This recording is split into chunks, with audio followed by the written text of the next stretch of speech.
नमस्ते। हमने पिछले एक पॉडकास्ट में समझा कि 12 बलूतेदार शाही यह भारत देश को कितना आर्थिक रूप से संपन्न बनाई, इसे इंडिपेंडेंट बनाया और साथ में ही इसने सामाजिक और सांस्कृतिक राष्ट्रवाद को बहुत बड़े पैमाने पे चालना दी। इसका एक बहुत अच्छा जो बलूतेदार शाही का एक बहुत सक्षम है वो है सोनार। हर किसी लेडी को लगता है कि उसके पास गहने ही गहने हो और हर किसी पुरुष को लगता है कि उसके महिला के पास बहुत सारे गहने हो, और मेरे ख्याल से हर किसी मंदिर की भी शोभा उसके गहनों से और सोने चांदी से ही जगमगा उठती है। तो यह सोनार बहुत ही इम्पोर्टेंट कड़ी है हमारे देश के लिए और पूरे विश्व में भी। जिस देश के पास सब में ज्यादा सोना होता है, that is one of the highest और बिगेस्ट इकोनॉमी।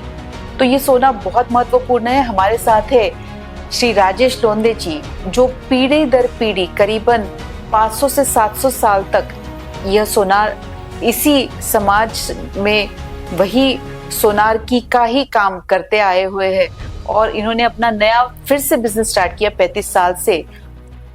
इनके पिताजी और उनके पूर्वज भी सब लोग मारधारी यह वारकरी संप्रदाय के थे।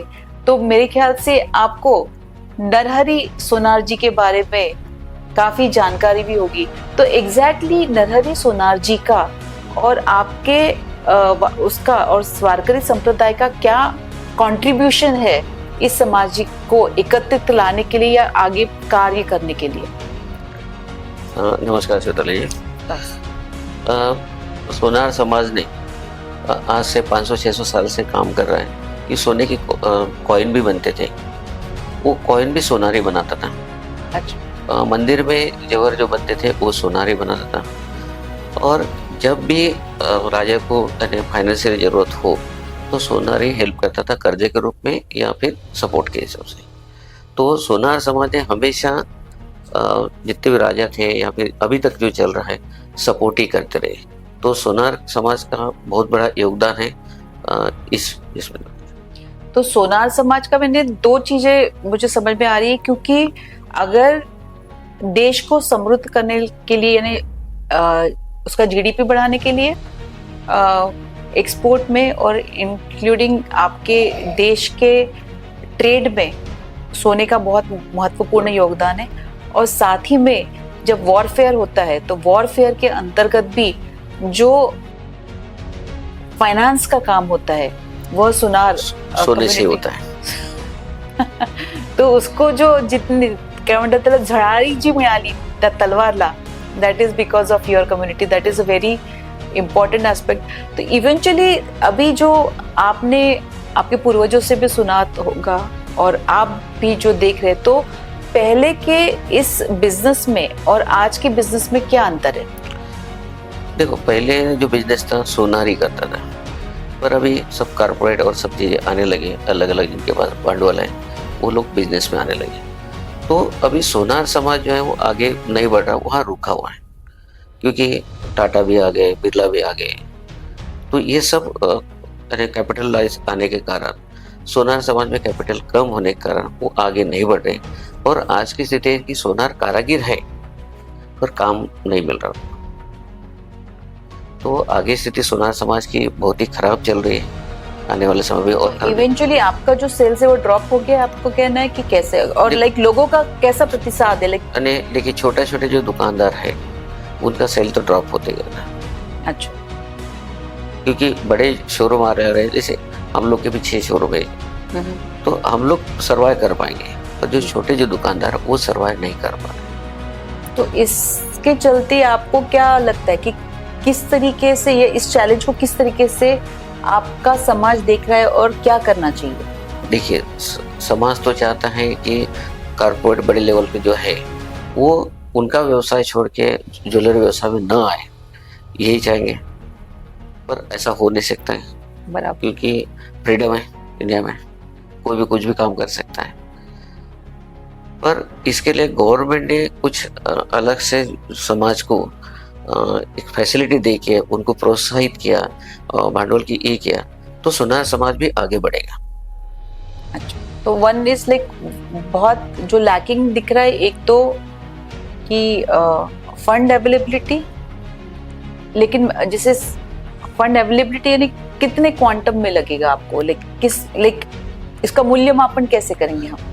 नहीं, मूल्यमापन तो उसके काम करने की शैली और उसके जो बैलेंस शीट है उसके हिसाब से ही होगा, यानी पर किसी को तो नहीं दे सकते गवर्नमेंट। अभी आपकी जो नई पीढ़ी है, आपके जो बच्चे हैं, क्या वह भी इसी क्षेत्र में काम कर रहे हैं और उनको जो चैलेंजेस आ रहे हैं, अगर आपको उनको कुछ बताना है आपके इस व्यवसाय के बारे में और उनका जो कंट्रीब्यूशन है महाराष्ट्र डेवलपमेंट, तो वो आप क्या बताएंगे? देखिए, नई पीढ़ी जिनका कॉर्पोरेट लेवल के जो हिसाब से काम कर रहे हैं वो तो बच्चे आ रहे हैं। आपकी नई पीढ़ी? मेरे बच्चे, दोनों बच्चे जो हैं वो मेरे व्यवसाय में हैं। मेरे पापा भी पहले वारकरी थे, यानी संतरी नरेंद्र महाराज के अनुयायी, और हम लोग पंढरपुर में हमेशा जाते हैं। अच्छा। और वहाँ पर विठल जी की जो पहले एक शाहूकार ने चेन बनाने के लिए दी थी और विठल जी को पहनाना था, तो उनको बार बार जाने के बाद भी वो चेन नहीं हो रही थी।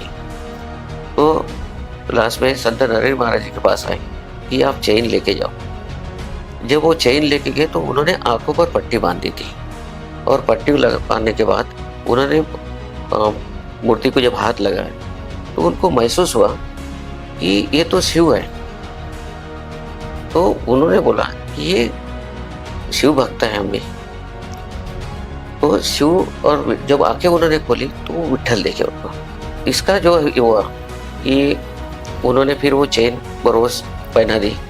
तब से नरेंद्र महाराज समाज के सामने आए, और नरेंद्र महाराज ने समाज को, जैसे शिवाजी महाराज के ज़माने में भी काफ़ी योगदान किया, क्योंकि फाइनेंशियल वो सपोर्ट करते थे समाज। क्योंकि जब भी युद्ध होता था तो जो हाथ पहले जो नानी लगती थी या फिर जो मदद लगती थी वो सब सुनार समाज ही करता था। जहाँ तक मुझे थोड़ा सा ज्ञात है कि जो उनके वॉरफेयर में उनके जो सवंगड़ी थे, क्योंकि वो उनको सवंगड़ी ही कहते थे, उनके साथ जो उन्होंने वॉरफेयर किया, तो चूंकि वो अपना कार्य क्षेत्र छोड़ के इनके साथ वॉरफेयर में आते थे, तो उनको एक पर्टिकुलर अमाउंट सैलरी भी देते थे अपने उदर निर्वाह के लिए। तो डेफिनेटली ये फाइनेंशियल बहुत बड़ा बोझा जो होता है वो तो गवर्नमेंट पे, जब महाराज पे भी आता होगा, तो उस वक्त का जो ये व्यावसायिक लोगों का जो कंट्रीब्यूशन है वो भी उतना ही महत्वपूर्ण है। सुनार समाज का सबसे ज्यादा था उसमें। वाह वाह, क्या बात है, क्या बात है। तो यानी आपका आध्यात्मिक कंट्रीब्यूशन भी एक बहुत प्रगल्भ है, साथ ही में आपका जो वॉरफेयर में भी जो कंट्रीब्यूशन है, that is also very important for us to take us यहाँ तक लेके आने के लिए हमारे भारतीय इतिहास को। तो आपकी जो कंट्रीब्यूशन है हम सलाम करते हैं उसको, और इवेंचुअली जो हमने सोचा है कि एक आध्यात्मिक इंस्टीट्यूट और institute of Indian economics and research centre, इसमें इस विषय को और रिसर्च करने के लिए, स्टडी करने के लिए और एक मार्ग सॉल्यूशन लेके जाने के लिए आपका भी इसमें योगदान चाहेंगे by way of intellectual involvement. सुनार समाज हमेशा आपके इसमें रहेगा। धन्यवाद।